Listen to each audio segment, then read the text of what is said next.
Você está na tempestade. Bem-vindo ao Cúpula Cast.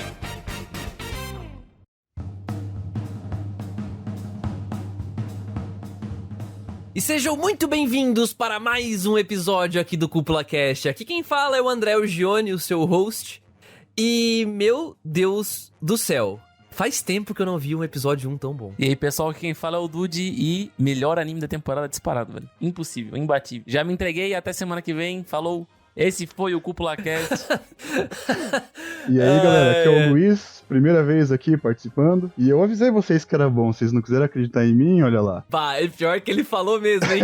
Ele falou e ele votou na escolha trovejante e ele vendeu a ideia, cara. E eu não votei. Quando eu realmente acho uma coisa boa, eu indico pra todo mundo, cara. Eu entrego pra todo mundo porque eu falo, não, isso aqui é bom, vale a pena ver. Veja. Mas é porque tu pegou o mangá antes, né? Eu peguei o mangá bem antes deles anunciarem ainda o anime a primeira vez. Aham. É, a autora eu e o André conhecemos porque é a autora do Silent Voice, né? Aquele filme Exatamente. da menina e do garoto lá que trata sobre bullying e deficiência e tudo mais. Eu já li o mangá dela. Eu comprei o volume 1 de To Your Eternity pra ler. E, cara, é um negócio que não parece a mesma autora, tá ligado? Na minha cabeça é muito diferente, uma vibe cara. Muito diferente. Nossa, ela se reinventou demais, cara. Mas, assim, eu fui ler o To Your Eternity por causa que eu conhecia já, né, o Koe no Katachi.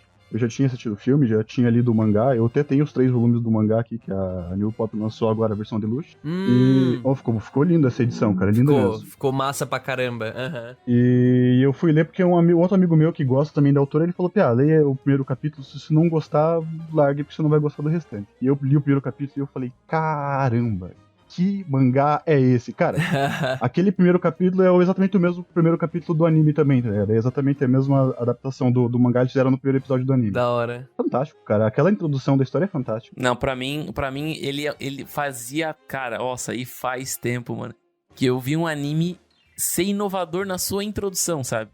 Eu nunca vi um começo como aquele, entendeu? Onde tu tem o protagonista, mas ao mesmo tempo tu não tem o protagonista, sabe? Como o Dude fala, saiu ruim do primeiro episódio. Saiu ruim. Nossa, o cara sai se ruim, mano. arrastando. O cara sai ruim. É foda. Porque o cara não tá acostumado, mano. Gente, pra quem tá boiando, flutuando aí nas nuvens... Aí, gostou dessa, Dude? Meu amigo. Quem tá aí, ó. Mais 30. Quem tá boiando 100%, cara, nós estamos falando aí de To Your Eternity ou Fumetsu no Anata-e, que é o nome em japonês.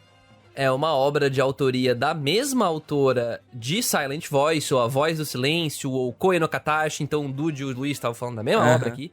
E, cara, o To Your Eternity, ele chegou... Eu já tava meio que antevendo ele por conta do Luiz, né? Porque o Luiz, pra quem tá boiando, nunca viu, não costuma acompanhar o site da Cúpula, com as postagens e tal.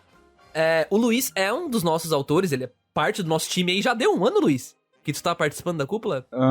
Não, vai dar um ano oficial em outubro, eu acho. Eu vi esses dias atrás, eu não tenho certeza. Mas faz pouquinho tempo, vai fazer um ano já. Vai dar um ano aí, um aninho. E, cara, o Luiz, ele sempre foi mais dos mangá, né, Luiz?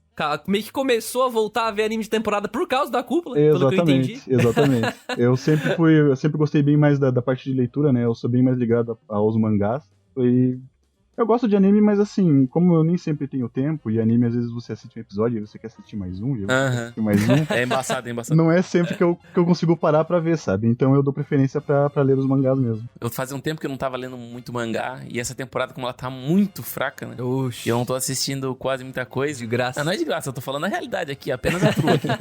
E daí eu tô lendo muito mais mangá, cara. Eu tô muito numa vibe agora só de mangá, cara. Eu tô lendo, tipo, muito mangá por dia. Aproveitar que eu tô no caixa e fazer propaganda. Leia Dandadan. Aí, ó. Inclusive, primeiras impressões lá no site do Luiz. Mangazinho da Shonen Jump, né, Luiz? É a Shonen, ele tá na Shonen Plus. Shonen Plus? Ah, tá, não é. Ah, o Plus é o online? Eles colocaram no Manga Plus lá, no aplicativo. Ah, tá, pode crer. E bom, só pra... E além disso, né, o Luiz, além de preferir o mangá, o Luiz também escreve, né, Luiz? Então tem aí o seu sonho. Tem muitos anos já, então combinei o útil ao agradável. Pois é. E, cara, a gente chamou ele aí porque, bom, ele panfletou essa parada. Não muita gente botou fé nas escolhas trovejantes. Mas não que a gente não botou fé. Quando eu escrevi o artigo, tá lá o Menções Honrosas, o To Your Eternity tá lá. Então, eu me defendo, tá lá. Mas, cara, então... Não que a gente não botava fé só porque a gente votou em outras coisas e tal, mas muita gente já tava de olho em To Your Eternity por causa da autora também. E porque, cara, quem já tinha pego o mangá já tinha essa vibe do Luiz.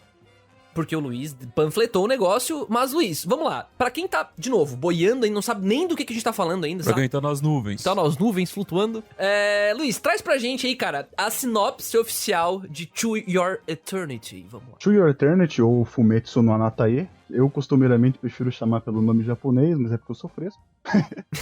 Ele acompanha a história de uma criatura imortal colocada na Terra por um ser superior, por assim dizer. Ele não se identifica como uma criatura superior, mas é o que ele deixa a impressão. E a princípio essa criatura é apenas uma esfera, e ela tem a capacidade de copiar a forma das outras coisas. Quando ela chega na Terra, ela copia a forma de uma pedra, e quando o clima melhora, esquenta, ela aprende a forma do musgo. E o tempo passa e no meio de uma nevasca um lobo morre perto da pedra, e o impulso da morte do lobo faz com que esse ser que estava transformado em pedra assuma a forma do lobo. E a partir daí ele começa a aprender a se locomover como lobo e...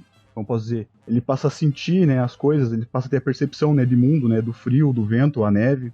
E a partir disso a gente começa a acompanhar a história dessa criatura capaz de mudar de forma, aprendendo sobre o mundo. O Luiz fala, eu me arrepiei aqui já. Porque, cara, quando que tu, Dude, ouviu algo parecido com isso? Nunca, velho. Eu acho que vale a pena ressaltar aqui que as duas obras que a autora escreveu são duas obras que geralmente não é que são originais, mas a abordagem dela parece ser bem de um ponto de vista fora da caixa, vamos dizer assim. A abordagem dele parece ser sempre fora da caixa. Silent Voice foi fora da caixa e aqui tá sendo mais fora da caixa ainda, né? Então, cara, é impressionante.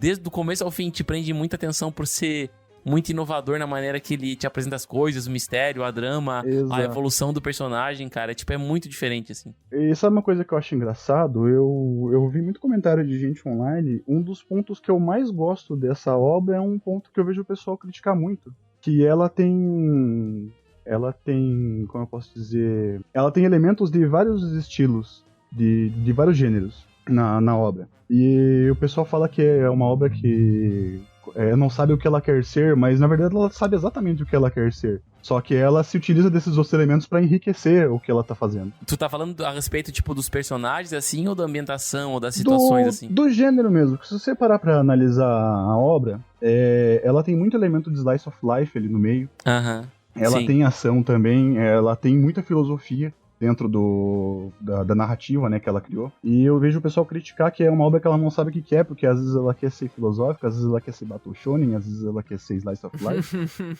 Mas eu acho isso interessante, sabe? Eu não acho que é um ponto Sim. negativo na obra. Eu sinto que tem vários pontos na história que ela pode trabalhar de certas formas. Por exemplo, ela pode trabalhar um mistério com aquele misticismo todo que tem o ser, né? Ao mesmo tempo que ela pode fazer um slice of life com as pessoas que o protagonista conhece na história, sabe? Exatamente. A história se faz manejável desse jeito. Tu pode manejar a história desse jeito porque os elementos dá pra trabalhar dessa forma, sabe? Cara, entregando uma premissa original assim, a nossa curva de interesse como espectador, ainda mais de, tipo, sei lá, não é querer dizer, nossa, eu já vi anime pra caralho, mas tipo, eu e o Dude já vi um anime pra caralho. Então, tipo, cara, quando tu pega um negócio, e o Luiz também já viu bastante, mas eu, particularmente, cara, a gente já viu mais de 300, 400 animes, sabe? Então, tipo, quando tu pega uma coisa que tu nunca viu e que tem um potencial tão legal pra ser interessante, tu já fica vidrado no primeiro episódio. Uhum. De verdade. E aí, quando ela começa, tu vai acompanhando, ele te entrega aquele primeiro episódio marcante pra caramba. E ao mesmo tempo, ela continua mantendo o teu interesse porque a premissa é fora da caixa, como o Dude falou. Eu nunca vi isso sendo trabalhado. Eu quero ver como que ela vai trabalhar isso, e até linkando com o tópico do Luiz, que ele citou ali, né? O lance de ter vários gêneros, não sabe o que quer ser.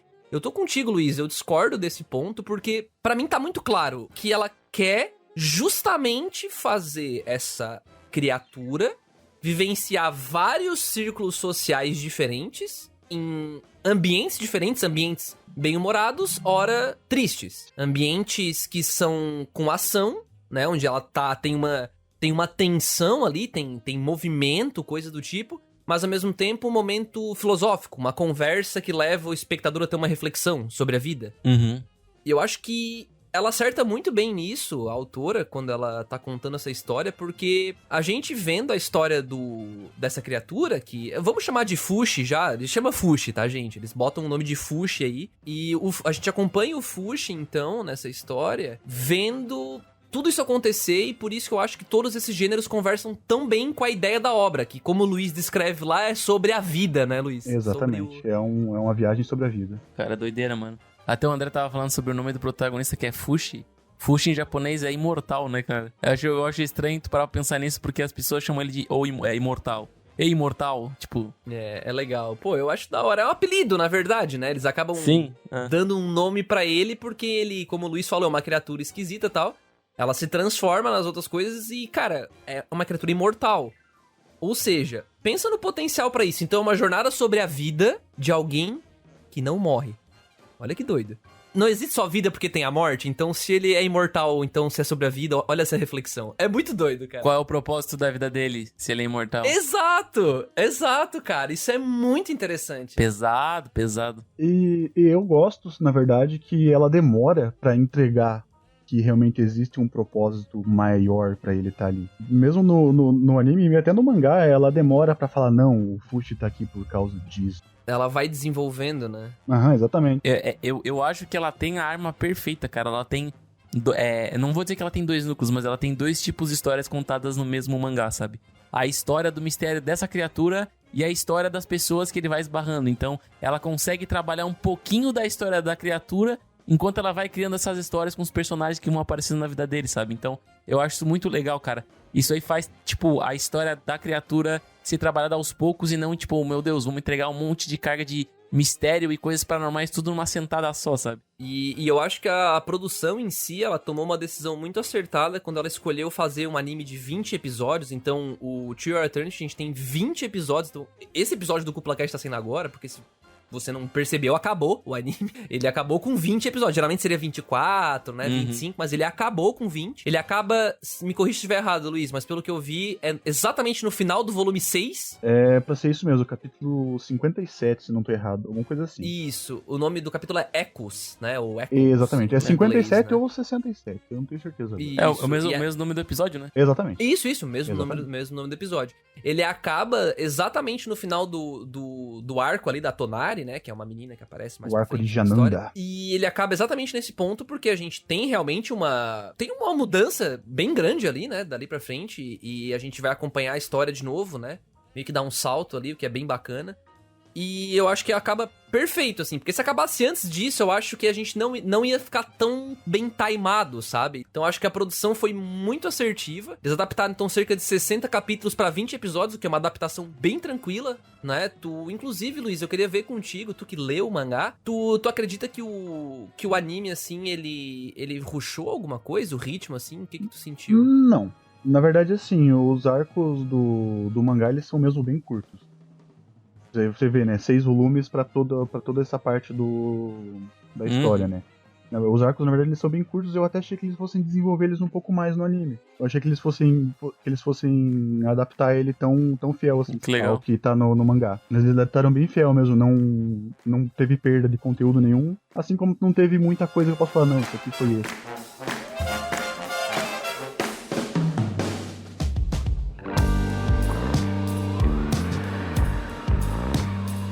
Agora que a gente já fez essa intro aí, se segurando um pouquinho, eu queria começar contigo, Dude. Chore, cara, só sem segurar, né? Traz pra gente, cara, pra ti, quais são os... Como é que eu posso dizer? Os principais pontos fortes de To Your Eternity. E não precisa segurar aquela cena tal, passou tal coisa. Fica à vontade, cara. Fica à vontade aí. Cara, o André me conhece há muitos anos e ele sabe que eu tenho... Não é que eu tenho uma paixão, eu tenho um gosto peculiar por a questão de trabalhar personagens secundários, né? Quando tu tem...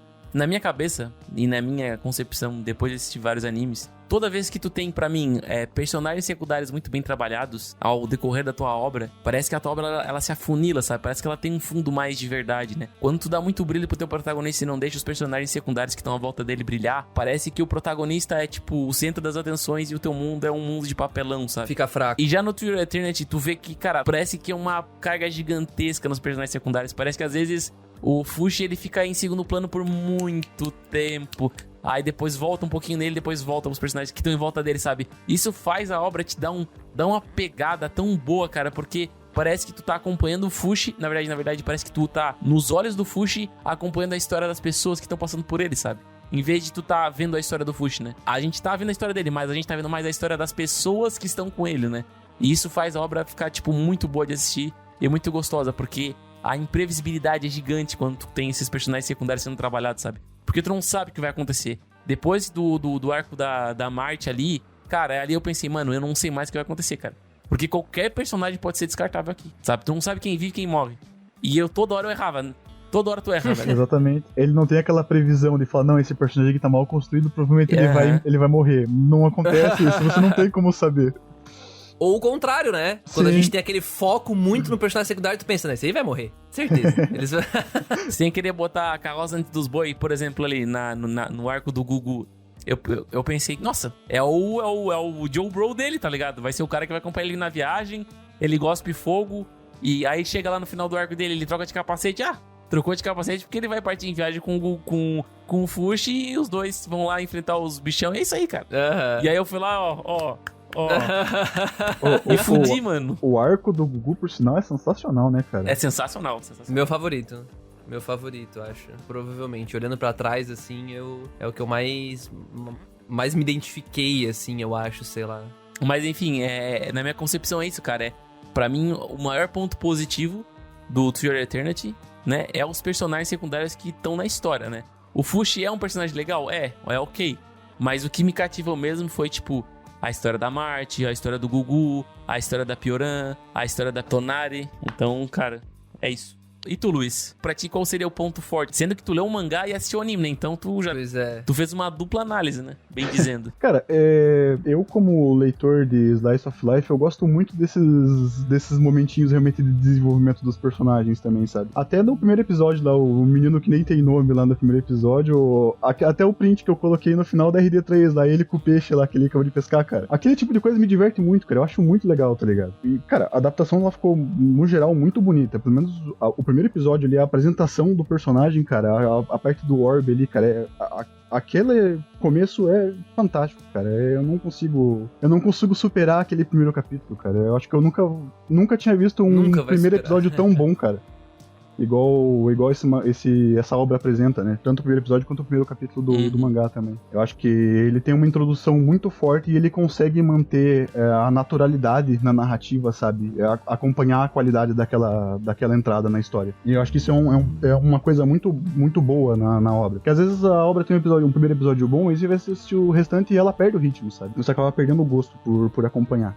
E eu não sinto isso com o Fumetsu. Perfeito, cara, perfeito. E se tu fosse pra colocar, assim, além dessa qualidade principal, assim, o que tu colocaria? Pô, primeira coisa que vem na tua cabeça, de melhor, assim, tipo, se é que tu consegue, né, elencar, assim, uma coisa que mais te chamou atenção, que mais te marcou nessa obra. Pelo menos nessa parte, né, porque eu sei que não acabou O que ainda. mais me marcou nela, cara, é a forma que a autora usa as filosofias na vida dos personagens ali. Que você vê muito idealismo ali dentro, porque, querendo ou não, o Fushi é movido por ideias, né? Ele evolui a partir das ideias das pessoas.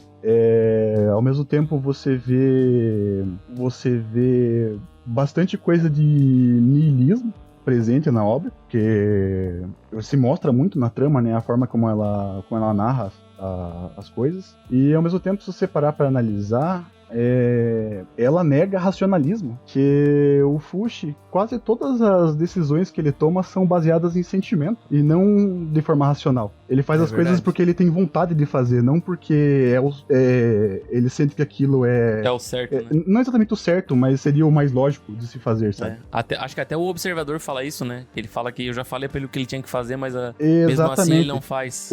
O Fushi, ele tem realmente vontade de ser humano e ele se agarra muito nessa questão do sentimento, sabe? Sim. Ô Luiz, eu só queria até te indagar uma coisa. Tu que leu o mangá e assistiu o anime, tem alguma coisa assim que no anime ela ficou mais ressaltada que no mangá, por exemplo? Ou tu acredita que todos os pontos ficaram mais destacados? Por exemplo, sei lá, eu percebi que no anime eu senti que os personagens eles estão mais expositivos, eles estão mais carismáticos, ou sei lá, ou, tipo, eu achei mais interessante a construção, o cenário tá muito melhor, mais bem construído do que no mangá, assim, talvez eles deram um plus aqui, um plus ali, ou tu realmente acredita que foi um trabalho de igual pra igual, assim, que o mangá tá no mesmo nível do anime? Cara, eu sinceramente acho que tá no mesmo nível do anime. A segunda parte do anime, ela decaiu um pouquinho de qualidade. E eu não fui muito com a cara da adaptação nos momentos de ação, sabe? Tem algumas partes ali que eu fico meio assim. Mas eu acho que não, eles ficaram para a par, sabe? Eu não posso falar, não, o mangá é muito superior, não, o anime é muito superior. O anime, querendo ou não, ele... Se você é uma pessoa que não gosta de ler, né? Ele vai te prender bem mais, né? Ele é mais interessante pra você acompanhar. Eles fizeram um conjunto muito bom, tanto visual como de áudio, né? O audiovisual completo da obra ficou muito bom. Pois é, o curioso, eu já achei que o Luiz ia falar, talvez até seja isso, mas ele não consiga dizer se um é melhor que o outro. Mas eu particularmente, eu concordo que a produção, ela dá uma decaída da metade pra frente pro anime, a gente até pode falar um pouco sobre isso depois. Mas em termos de animação até, né, a parte técnica de animação, eu achei ela bem legal no começo, assim, eu acho que a fluidez dela até me surpreendeu, porque o estúdio, que é o estúdio Brains Base, não é um estúdio tão famoso assim, ele nunca fez animes, pelo menos pelo que eu posso ver aqui no portfólio deles, eles não têm animes tipo, sei lá, um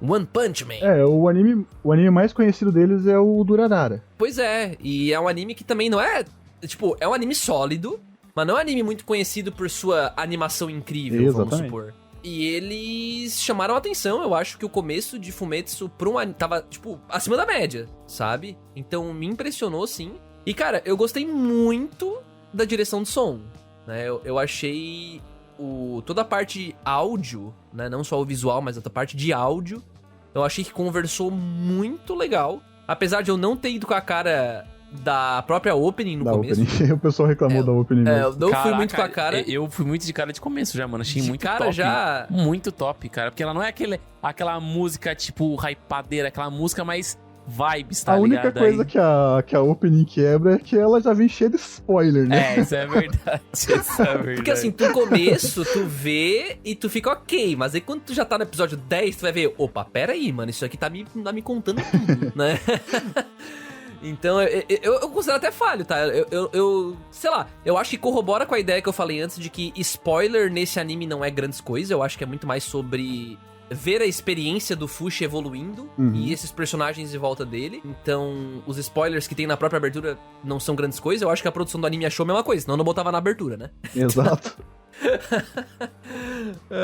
E pior que mesmo sendo um anime de 20 episódios, ele se mantém com a mesma música de abertura, mas não por preguiça da Steph, é porque a abertura ela vai tendo várias modificações e várias versões, sabe? Quando as pessoas vão passando pela história, vai sendo acrescentado lâminas e tipo uns efeitinhos que mostra a pessoa e não sei o que e tal. Eu até comentei sobre isso na regra de 3, que eu achei muito legal eles colocarem essa questão de parecer que a opening tá mostrando memórias, sabe? Trechos de memória. De memórias, né? Exatamente, eu achei isso muito legal, cara. Porque faz todo sentido com o plot, né? Faz. E até pra somar, gente, eu acho que eles não estavam nem um pouco preocupados com spoiler, porque eu acho que eles fizeram justamente o contrário. Eles usam a abertura, porque a abertura geralmente é pra te preparar pro anime que tu vai assistir na sequência, né? Eles usam a abertura com uma espécie de foreshadow, tipo assim, ó. Foreshadow é aquela técnica de... Eu tô explicando pro ouvinte, eu sei que vocês dois sabem, tá? Mas é aquela técnica de colocar, tipo, ó, vai ter isso aqui. Mas eu vou te mostrar... Isso aqui é o futuro, né? O presente, sei lá. E agora eu vou te contar o passado, né? Então, vai acontecer. Não te falei como. Mas vai acontecer. Então a abertura meio que te mostra isso, tu fica curioso como é que chega naquilo, né? Eu, sinceramente, no último arco, eu não tava entendendo o que tava acontecendo com a população ali que aparecia na abertura. Eles estavam, tipo, meio Left 4 Dead, assim. Na abertura, e eu fiquei... Left 4 Dead, mano. Eu olhei assim pra abertura e eu fiquei, mano, o que vai acontecer, velho? Porque tava manjado já, eu tava assistindo a abertura já esperando uma coisa assim, que já era o último arco. Mas, cara... Então, até só pra somar, gente, a minha parte, o que eu acho o principal ponto forte, assim... Depois que eu li, eu não tinha assistido ainda... Eu tinha visto só o primeiro episódio, quando eu li a regra de 3 do Luiz. Eu não tinha visto mais do que isso. E quando eu li... Eu não sei, me marcou muito quando ele falou que... é sobre a vida. o To Your Eternity. E eu acho que a autora, que a gente já falou o nome dela, a gente falou várias vezes dela aqui, a gente não trouxe o nome, fica feio, né? Deixa eu trazer aqui. Yoshitoki Oima. Yoshitoki Oima, essa mesmo. Essa mulher é fantástica. Nossa, mano, só um comentário que não tem nada a ver, mas eu queria comentar. Nossa, ela é muito bonita, mano. Vocês já viram ela? Aham. Nossa senhora, velho. Nunca ela é vi, muito- mano. ela Tem é foto muito- dela? Tem certeza que é ela? Tem.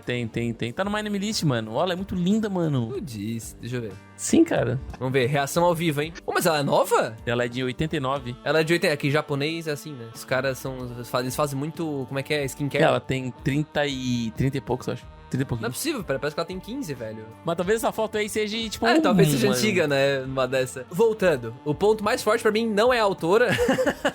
Não é a foto mais animalista da autora. Apesar de ela de fato ser bonita. Mas, pra mim, cara, esse lance de ser sobre a vida, eu acho que ela acerta muito em tornar essa jornada sobre a vida ser reflexiva e até um tanto quanto paradoxal. Porque, como eu brinquei antes ali, é um anime sobre a vida, mas a gente só valoriza a vida porque tem a morte. Porque se não tivesse morte, a gente não valorizaria a vida. Mas o cara é imortal. Mas é engraçado que ela pontua isso muito bem com os personagens de suporte, né? Exato. Ela mostra isso, ela mostra morte e sofrência, e cara, porra, todo o arco ali, né? O pessoal brincava, beleza, vou assistir o To Your Eternity. Pego e mostrava, tipo, meme, o cara pegando um lencinho assim, né? Pra começar a assistir, porque o cara já sabe que vem. Não, o engraçado é que eu tava olhando o comentário de todos os episódios na Crunchyroll. Todo episódio que saía eu assistia e olhava os comentários. E, cara, a galera desesperada, cara. Meu Deus, não sei se eu vou chorar nesse episódio. Sim. Uma desgraça, velho. E ela acerta, porque, cara, se tu se pega num dia emotivo, ou se tu tende a chorar assistindo, cara, tu vai chorar em todo final de arco, às vezes no meio do arco tu vai chorar, porque ela consegue construir todos esses personagens secundários muito bem, e ela dá essa real sensação de que a gente tá vendo a vida do Fushi. A vida real, tipo, o dia a dia. Uma hora tem ação, uma hora é romance. Então, cara, muito foda. Eu muito acho foda. que vale até ressaltar aqui, mano, que uma das coisas que fez eu comprar tanto essa ideia de, tipo, a gente tá vendo a vida do Fushi, é que acho que nos 2 ou 3 primeiros episódios ele não fala, velho. Ele não fala, ele só reage. Total. Exatamente. Isso aí me pegou de um jeito que eu fiquei, tipo, mano, que foda, velho. E daí, quando ele começa a aprender a falar, ele fala tudo errado. E demora, cara, Quando ele fala arigato lá pra Marte, e ele tá em forma de lobo, cara, é muito engraçado. Arigato. Muito massa, cara. Eu tenho que dar os parabéns aqui pro... Deixa eu ver aqui, é o Kawashima Reiji, que é o dublador, né? Que ele fez, acho que o segundo trabalho na carreira dele. Caralho, do Fushi. o do Fushi? O do Fushi é o segundo trabalho da carreira dele. O primeiro foi num personagem secundário em Shadow House aí, da temporada passada. E eu tenho aqui que deixar o meu Minha Nossa Senhora pra dubladora da Marte, mano. Que eu nunca vi uma criança ser dublada tão perfeitamente, cara. Muito legal. Muito bom, Nossa, cara. é muito legal a dublagem da Marte. O personagem era vivo pra caramba, mano. Era inacreditável. A voz que foi dada pra aquele personagem, mano, é muito cativante, cara. Muito, cara. A dubladora da dubladora é Hikisaka Rie. E ela fez bastante trabalho secundário na carreira dela. Trabalhou bastante. Eu acho legal essa questão do Fushi, né? Depois que acontece as coisas com os personagens, ele assumir a forma deles e manter a voz deles, porque ele transforma os personagens secundários em protagonistas também na história. Nossa, que irado, não tinha percebido nisso. Nossa, que da hora, cara. E como eu li o mangá, eu sei aonde ela quer chegar com isso lá na frente, sabe? E eu acho isso muito legal, tá ligado? Cara, que assim, as pessoas morrem ao lado dele, mas eu interpreto essa parada como... Ao mesmo tempo elas não morressem, né? Porque elas vivem nele, né? Porque uma pessoa só morre quando ela é esquecida, né? E tem até uma frase que o pessoal fala que... todos aqueles que nos deixaram permanecem sob os nossos olhos e as nossas lembranças, sabe? Então... Um homem morre 2 vezes. Quando ele morre e quando ele é esquecido. Olha aí, cara. Isso é uma coisa que eu acho que foi uma coisa que me fez gostar muito da obra também, é esse ponto que você comentou, Dude, porque eu comecei a escrever mais sério, porque eu queria deixar alguma coisa pro futuro. Eu queria que quando, sei lá, eu morresse, ainda sobrasse alguma coisa de mim lá na frente. Eu queria me imortalizar com meus textos. Caramba. E eu acho que isso conversou muito comigo, sabe? Quando eu li a obra, eu falei, caramba, isso aqui, tipo, é a definição do que eu quero fazer com a minha vida, sabe? Nossa, então tu diria que, tipo, tá no teu, sei lá, top 5, assim? Tá, Luiz, tá assim? no top 5. Bah, que da hora, cara. Pô, chamou a pessoa certa então, Dude. É verdade, cara. Seria um ultraje o Luiz não tá aqui estreando a participação dele no Cúpula Cast se ele não tivesse aqui pra falar de To Your Eternity. E, cara, sem querer resgatar muito, só pra encerrar esse assunto do Seiyu, né, que da dublagem ali, eu não posso deixar de elogiar a voz da própria Coisa Preta que orienta o Fushi, que é a O voz Observador, eu não lembro o nome dele Observador. Eu não lembro o nome dele em É a japonês. voz do Shisaki e a voz do Leroro, do Tower of God, e do Shisaki do Boku no Hero, que é o Tsuda Kenjiro. Cara, eu amo a voz desse cara. E ele é muito proeminente, cara. Ele é muito proeminente. A narrativa dele é perfeita, cara. É única. Ele é o dublador daquele mafioso, cara da Yakuza que é dono de casa, o... Do Goku Goku Shufudo. Shufudo. Goku É Shufudo. dele. É ele. É o cara também? Sim, ele é o ator e ele é o cara que dubla o personagem no anime, tá ligado? Ele é o ator. Que da hora, velho. O Tatsu. Tatsu. E Tatsu imortal, olha aí. Ó. Na Netflix. Tatsu imortal, velho. E o cara é um dublador famoso pra caramba. O cara, tipo, tem Sim. anos e anos de trabalho na carreira. O portfólio dele é grande, mano. Eu queria só puxar um negocinho que eu queria destacar bastante aqui, cara. Que eu tenho que elogiar a autora porque ela fez uma coisa que pouca gente faz, mano. Ela conseguiu criar personagens com características diferentes das habituais. E por que eu falo isso? Porque quando eu olhei a abertura pela primeira vez e aparece lá o Gugu e aparece a Marte, aparecem personagens aleatórios. O velho da pinga. Ou a velha. O velho da o pinga, velho da muito pinga. Aí aparece a Pioran. E tu pensa, nossa, que personagens estranhos. Será que são personagens que vão, tipo, passar pela história dele, mano? Nossa, não tem um design, tipo, tão maneirinho assim. Não são personagens legais, assim. Tá acostumado com aquele cara parrudão, bombadão. O cara cool, o cara Ed, que aparece na Bem história. fora do estereótipo, né? Tu quer dizer. Ela tá totalmente fora do estereótipo com qualquer personagem, sabe? Ela cria os faz uns personagens estranhos, mas que são muito palpáveis, né? O Gugu é a prova viva disso, cara. Quando tu olha, tipo, o Gugu na abertura, tu não dá nada pro Gugu, tá ligado? Tu diz assim, nossa, personagem mais ou menos, né, velho? E o cara é um baita personagem. Depois ele se transforma absurdos dentro da história, né? Até ia somar, cara, nesse lance dos personagens. Cara, eles são muito humanos. Tipo, a história é sobre vida de um personagem que não morre, que não é humano. E a gente acompanha os humanos que estão em volta dele. E os humanos são muito humanos. Por exemplo, a própria Pioran, que é a véia que tá com ele desde o começo da história. Existe um passado ali. E, a princípio, a gente não sabe. Pelo menos não ainda. Eu realmente acredito que mesmo no mangá não vai ser tão explorado. Posso estar errado. Porque não é muito sobre isso. Não é muito sobre quem a Pioran era. Apesar de terem citado que ela era uma criminosa e piriri-pororó. Isso, exato. Mas é sobre quem ela é agora. E na vida é assim, às vezes. Tu conhece a pessoa numa fase diferente da vida e, cara, isso é muito humano. O próprio velho da pinga... Tipo, teve uns elementos narrativos ali que davam a entender que o cara é um filho da puta, tá ligado? Sim. Só que, porra, ele chorou de felicidade ao ver o Gugu feliz. Eu fiquei, cara, que legal, cara. Tipo, isso é muito humano, tá ligado? O velho da pinga. Eu gosto da referência, velho. É muito bom. O velho da pinga. Como que o Gugu passa a chamar ele depois, lá depois de perdoar ele? Não é mais velho da pinga? Ele muda, não lembro o que ele chama. Sério? Aham. Não tinha alguma coisa de sovaco? Tem? Não. Ah, não! Ele dá alguém dá um pano de sovaco pro velho, alguém lembra? Exatamente, ele Ele dá um presente pro velho que é um pano de sovaco. Que é um pano pra passar no sovaco, pô. Sim, tu não lembra do episódio? A hora que ele recebe o presente, ele fala, um pano de sovaco. Eu fiquei, Ele fica feliz com o negócio. Existe um pano de sovaco, velho? What the fuck, velho. Mas a própria Marte que tu citou, Dude, porra, ela é total uma criança, cara. Tipo assim, ela é total uma criança. Ela não é aquela criança de anime que parece uma adulta. Nossa, Não, ela é uma criança, Ela é uma criança Ela mesmo. literalmente é uma criança, cara, e a dublagem se encaixa perfeitamente nisso, né, mano? E eu até saindo um pouco dessa parada de falar de personagens e tudo mais, mano, eu nunca vi uma coisa fechar tão bem com a outra, cara. A questão, não sei se a gente já pode entrar já na questão da história dos arcos e tudo mais, mas aquele primeiro arco ali da Marte e do Fushi, ele é de uma magnitude de perfeição absurda, cara.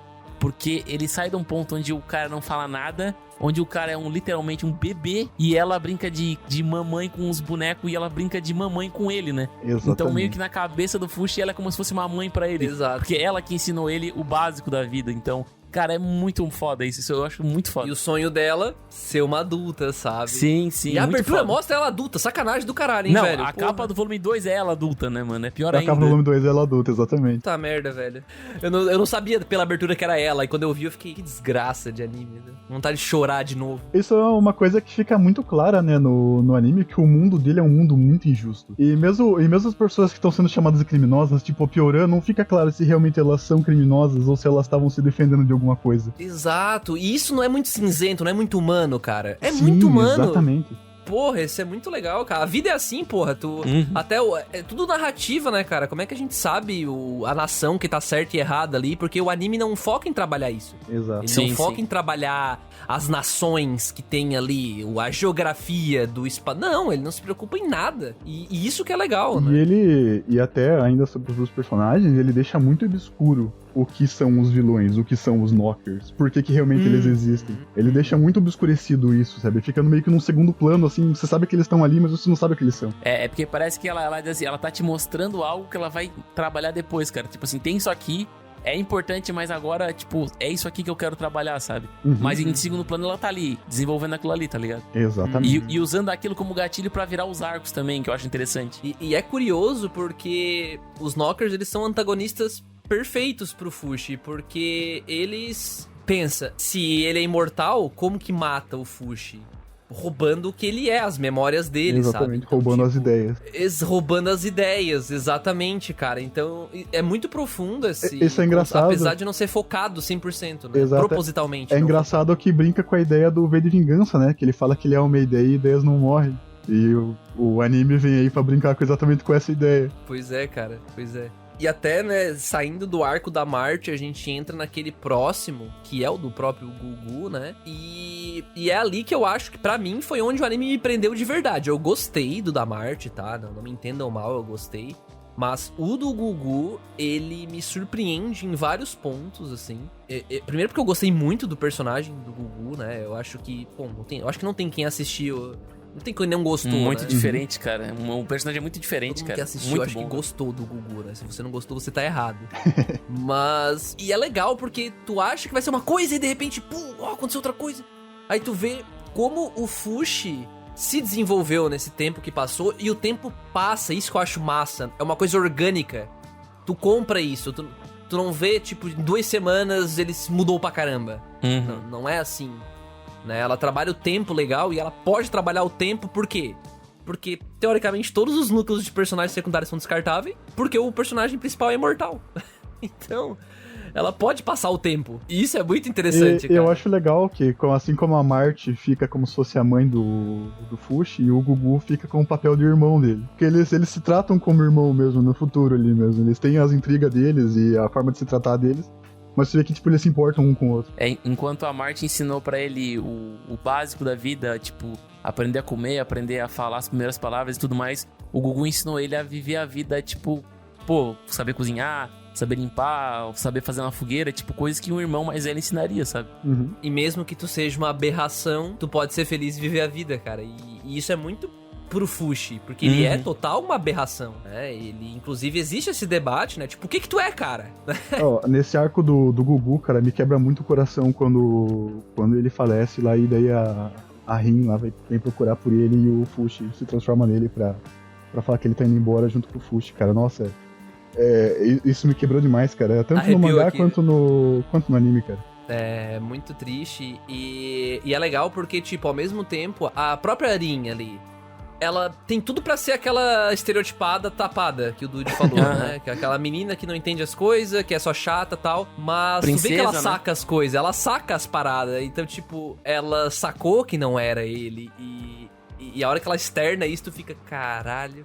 E é óbvio que não era ele, né? Só se ela fosse muito tapada pra não saber, mas eu acho legal como ela explora essa humanidade, né? Essa, sei lá... E eu diga-se de passagem que eu queria ressaltar aqui que eu não achei que ia rolar um romance sério entre o Gugu e a Rin. Eu achei que ia ficar uma parada tipo, a Rin gosta do Fushi. Naquele lenga-lenga. E depois, lenga-lenga, não dá nada porque o cara é imortal e daí ele vai embora, sabe? E o Gugu vai com ele, assim. Eu pensei que ia ser assim, sabe? Uma parada bem assim, tipo, o Gugu, coração amargurado, vai partir com o Fushi e o Fushi, tipo, não quer a garota porque ele é o Fushi, né? Então, e é isso. E eu acho que, tipo... As reviravoltas desse arco do Gugu são uma coisa que eu nunca imaginei que ia acontecer, sabe? Nunca mesmo. E eu queria ressaltar aqui uma qualidade gigantesca, que é não tentar explicar o que tem na barriga do Gugu, cara. Esse é um saco, né? Falaram né? por cima ali, ele gospe álcool porque o cara faz álcool na barriga dele, e piripororó, e ele é um cachaceiro e de mestre blaster ali. E é isso, sabe? Então, tipo, eu achei ok. A explicação foi ok, sabe? Não foi algo, tipo, mirabolante, mas não foi algo, tipo assim, desleixado, sabe? A gente acompanha a história de uma pedra, né? Então... De boa, o cara engolia. Eu acho que a suspensão de descrença já tava suspensa o suficiente pra você Tava acreditar. acertada faz um tempo já, né? A suspensão de descrença. Ai, ai. E, bom, sai do arco do Gugu. Logo depois a gente já entra no da ilha. Eu não tô lembrado, né? Ele com a encontra Piorana, a um Piorana, pouquinho com a Piorana. Ele tá viajando sozinho, daí ele encontra com a Piorã ensina ele a ler mapa e tudo mais, e eles vão parar sem querer, né, em Jananda. Uhum. Sem querer, entre aspas, né? Vamos lá. Mas eles acabam lá e, de novo, cara, e eu diria que assim, beleza, vamos lá, se o arco da Marte, pra mim, foi sobre amadurecer, querer ser adulto, né, então, porque ela tratava sobre isso, ela queria ser adulta, então a gente tem essa empatia com essa criança e tal. O arco do Gugu foi sobre uma pegada mais romântica, um arco sobre viva a vida mesmo que você seja uma aberração. Amadurecimento também, né? Amadurecimento, exatamente. E até a parceria, né, dos brothers, como o Dude falou, quando a gente entra nesse arco novo da Tonari, a gente já vê um Fushi muito mais humano, né, que ele já fala, ele sente mais coisas, ele tem uma personalidade, ele não é mais uma casca meio que vazia, né? E a gente vê esse trabalho em cima da Tonari, dos amigos dela, naquela ilha, onde eu acho que a discussão ali é muito mais social agora, né? Então, pô, matar, né, o pessoal se matando e tal. Ali ela realmente estampa a injustiça do mundo. A questão lá do Coliseu e tudo mais, né? A história da Tonari e do pai dela, que ela fala que o pai dela não tava mais no ringue, porque ela acreditou no pai até o final, daí o pai se mostrou outra pessoa dentro do ringue, e quando ganhou a luta lá, ela diz, meu pai não tava mais no ringue, e o pai dele de pé no ringue, tá ligado? Com um sorriso no rosto. Eu tinha perdido meu pai e tudo mais, eu achei, mano, muito legal essa construção, né? Muito legal mesmo, né?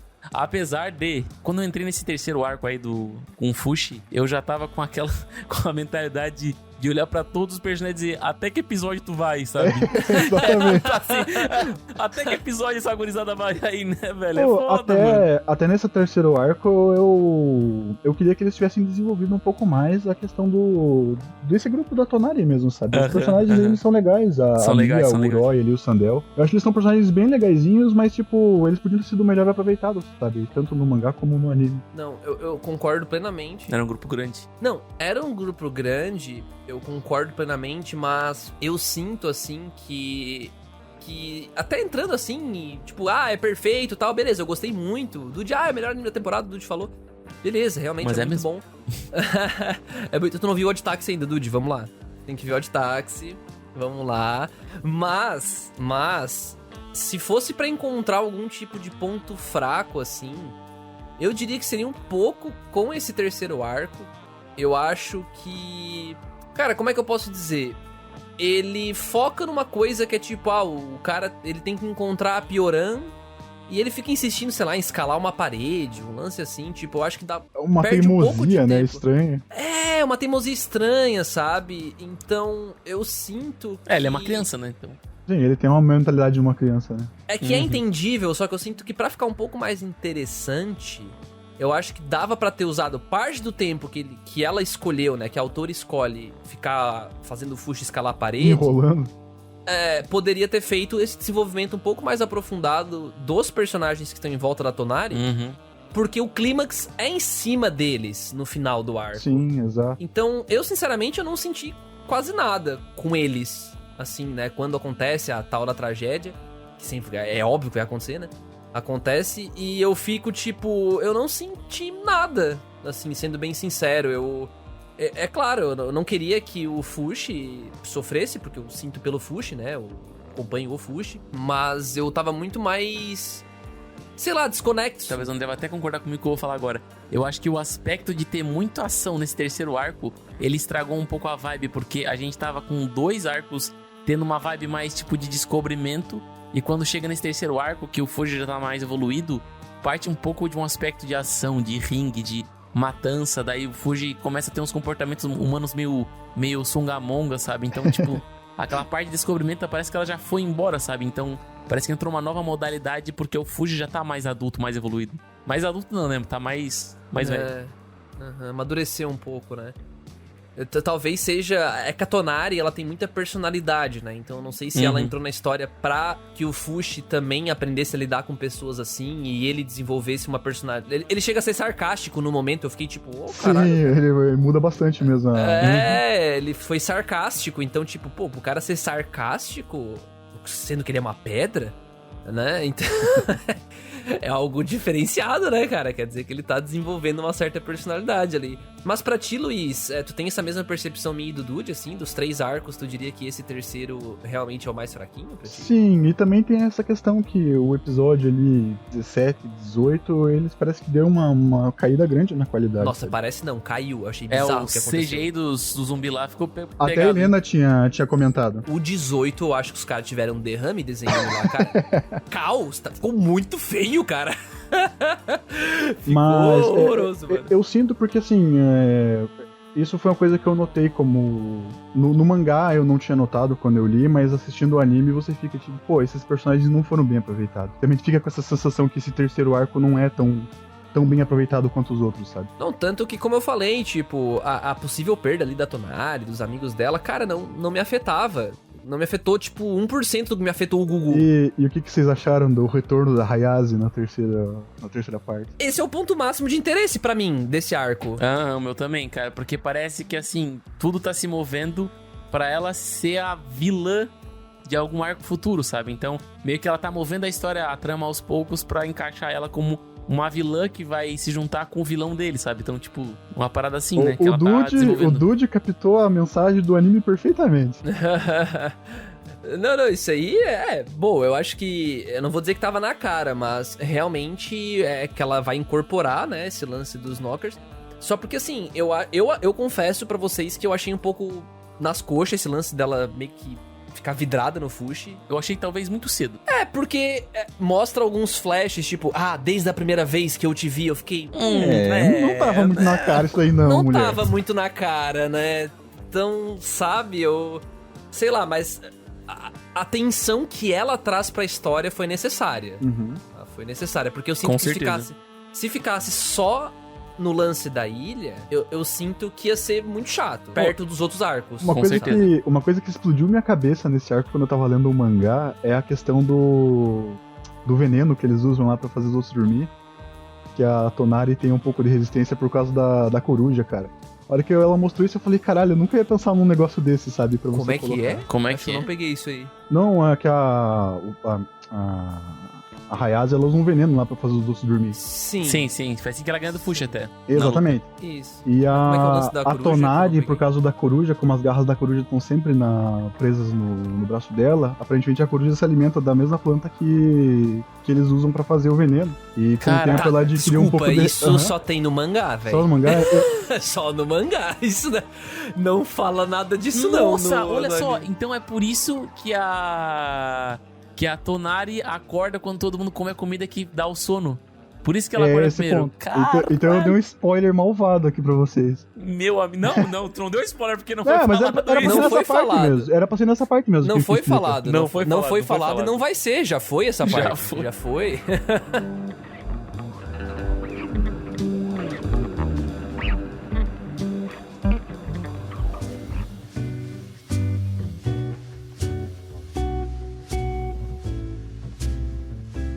O último episódio, cara, que pra mim o melhor episódio da temporada inteira foi o último, assim, disparadaço, assim. Eu acredito que foi o episódio que mais me bateu emotivamente, até porque o meu avô sofreu de vários problemas mentais por causa de doenças e tal, né, de Parkinson. E todos aqueles comportamentos que a personagem teve, meu avô já teve, tá ligado? Então, a situação que o Fuji passava, eu já passei. Então, eu sei que é um sentimento de amor, ao mesmo tempo que é um sentimento de dificuldade, cara. E, nossa, como o anime passou isso, tipo, perfeitamente, sabe? Ao mesmo tempo que a pessoa tá ali falando coisas sem sentido, ela te fala coisas com sentido e tu fica naquele, tipo, eu gosto dela e, tipo, eu tenho que cuidar dela porque... Ela é algo importante pra mim, sabe? Então, mano, é muito foda. Você vê isso no Fushi, né? Ele ter essa mentalidade, né? De não, eu tenho que cuidar da Fiorana, ela é importante pra mim e tal. Eu acho isso muito legal mesmo. Muito legal mesmo, cara. Não, e daí também fica um mistério também pra próxima temporada. É no que ela virou, porque ela pediu pra virar alguma coisa pra ajudar o Fushi na jornada dele, né? E parece que não é algo físico, né? Parece que é algo mais, sei lá, espiritual... Sei lá, alguma coisa aí que pra ajudar ele mesmo, mas físico não é. Eu não vou dar nem dica nessa. Não dá dica, mas eu Eu acho que ela só não queria que ele virasse uma velha. Aí ela vai ficar humana. Tipo, humana. Nossa! Eu posso dizer pra vocês que eu achei muito legal, mas eu vou deixar que vocês vão ler o mangá ou esperem a segunda temporada. Jovens de 16 anos achavam que ela ia virar uma espada. Mas eu, como tenho 27, eu acho que ela provavelmente vai virar alguma pessoa que ele vai conhecer no futuro, né? Talvez, pra ajudar ele. Não sei. Caramba! Cara, eu acho muito legal ela chamando o observador, né? Perguntando se ele tá ali e tal, e falando com ele, cara. Isso foi muito da hora, cara. Até porque o observador, ele quer ajudar o Fuji a, tipo, a evoluir. Exatamente. Então, se ela tá disposta a entregar a alma dela pra ajudar ele a evoluir, ele obviamente, ele ia atender o desejo. E eu achei isso muito irado, cara. Cara, terminou com um ar de mistério, assim, pesadaço, como começou o anime, cara. Isso que eu achei que fechou bem legal o círculo. Sim, exatamente. Agora sim, então, entrando aqui no bloco final do cast, eu acho que assim como a gente fez em Vive, fazia tempo que a gente não trazia um animezinho isolado assim, né, Dude? Fazia tempo mesmo. Mas vamos trazer anime de temporada isolado, começando aí pelo nosso elentíssimo convidado. Luiz, pra ti, cara, pelo menos nessa primeira parte, qual a principal mensagem que tu conseguiu tirar de To Your Eternity pra ti, pra tua vida, assim? Cara, pra minha vida, sendo bem Foi fundo agora, hein? Foi fundíssimo. Foi lá na Fenda das Marianas, lá o ponto mais profundo do oceano. Foi lá na fenda do biquíni. Nossa, na Fenda do Biquíni é famosa. Sendo bem sincero, eu não consigo expressar pra você o que ele me trouxe de mensagem, porque ele trouxe muita coisa mesmo. A importância das pessoas que estão à sua volta, dos sentimentos, e você reconhecer a si mesmo, assim como você reconhece as outras pessoas. Eu acho que pra minha vida é aquela questão, né? Aquilo que eu falei pra vocês, que casou muito com a minha ideia de você não ser esquecido, sabe? Você deixar alguma coisa pra frente, né? Eu acho que ele carrega muito essa ideia de, tipo, dar valor pras memórias, sabe? Pro que a gente vive, pro que a gente viveu, pras pessoas que não estão mais aqui. Eu acho que ele carrega uma mensagem bem importante de você não se esquecer, sabe? Das coisas boas que você viveu. Indo além disso que o Luiz falou, eu vi, sem querer falar de novo do episódio 20, mas o episódio 20, e numa maneira em geral, me passou muito um aspecto do tipo, às vezes não é bom tu se privar do sentimento, sabe? Às vezes é bom tu vivenciar o momento mesmo sabendo que futuramente vai causar, tipo, eu vou adotar um bichinho e, cara, eu sei que ele vai morrer antes de mim e, cara, que tristeza, eu não vou pegar um bichinho, cara. Você tem que fazer as coisas pensando no lado positivo, né? Não no lado negativo. Exatamente, não no negativo. Ele sempre pensava, eu não vou ficar com a Pioran porque tem os monstros atrás de mim, ela vai morrer, eu vou viver, eu sou imortal, e piri pororó, então... E ele sempre arranjando alguma desculpa pra voltar e encontrar ela, sabe? Então, ele gosta dela, queria estar com ela, mas ele sempre ficava pensando, ela vai morrer no futuro talvez os monstros peguem a gente. E acaba que no final ele sempre, cara, e tá do lado dela é bom, sabe? Então eu vou aproveitar isso o máximo que eu puder e eu vou tomar as precauções que eu puder pra segurar todas as adversidades que vêm por fora que vai atrapalhar isso, sabe? Então, é tipo, enjoy the moment. E pra somar também, então, porque... Em cima do que o Dude falou, cara, que é enjoy the moment, né? Viva o momento aí, curta o momento. Cara, eu acho que é literalmente sobre isso. E de novo, resgatando a citação do Luiz, que realmente me marcou, Luiz, aí. Que é sobre a vida, cara. Porque, mano, a gente... Qual é o ponto final dessa história? Do que o Fushi tá atrás? A gente não sabe e nem ele sabe. E a autora não faz questão de contar isso pra gente, se é que tem alguma coisa, um ponto final, um One Piece do Fushi, a gente não sabe. Porque a vida é isso, cara. A vida é os momentos, é as memórias, é a jornada, não é a chegada. A gente nunca vai saber o dia de amanhã, né?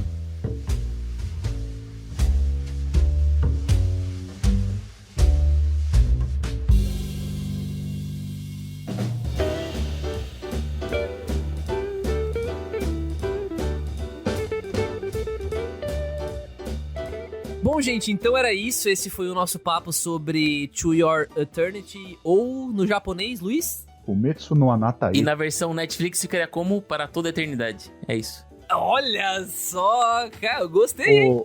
O nome japonês traduzido certo seria A Você, o Imortal. Sério? Caraca. A Você, o Imortal. Mas não. Na Netflix tinha que ser um garotinho imortal. Sei lá, Um garotinho imortal. Mas, gente, muito obrigado pra quem ouviu até aí. Relembrando que a Cúpula agora tem um projeto de apoio coletivo lá no Catarse, então não é um projeto do tipo, apoie senão a Cúpula vai morrer, mas é um projeto apoie pra Cúpula chegar mais longe, tá? Então, se você curte o nosso conteúdo de alguma forma, se você tá aqui ouvindo os podcasts, tá, ou acabou de chegar, primeiro podcast que tá ouvindo, cara, ouve mais uns podcasts. Se você gostar da gente, se você acompanha o site, acompanha o Instagram e tal, considere apoiar a gente lá onde, Dude? Aonde? No Catarse, André, no Catarse. É só você tá lá, catarse.me/Cúpula Trovão lá. E aí você vai entrar lá, vai ter lá o tier de prata, tier de ouro, tier de platina. Você pode ajudar com alguma quantia a partir de R$5, que é mais barato que um pastel em São Paulo, hein? Bem mais barato que um pastel em São Paulo. Todo o dinheiro fica para a Cúpula, tá, gente? Não E somente para a pra Cúpula. mim, não fica pra mim, pro Dude, pro Luiz aí, não fica pra ninguém. E, Luiz, quiser o espaço aí pra divulgar algum tipo de coisa, algum tipo de material que tu já escreveu, não sei se tu curte divulgar lá. Ou o Twitterzão também, né? Mandar o Twitterzão pra rapaziada aí. O meu Twitter é complicado de dizer o arroba, porque é @Hunter Matahashi. Eu tenho que pensar no arroba mais fácil. Mas aí vai estar linkado aqui embaixo, aqui no site. Já vai tá. Então, beleza. Valeu, gente. Brigadão aí. Boa tarde, boa noite. Falou. Valeu, galera. Bom dia também.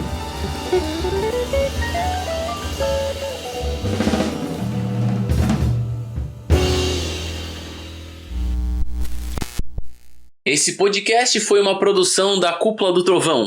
Acesse agora cúpulatrovão.com.br.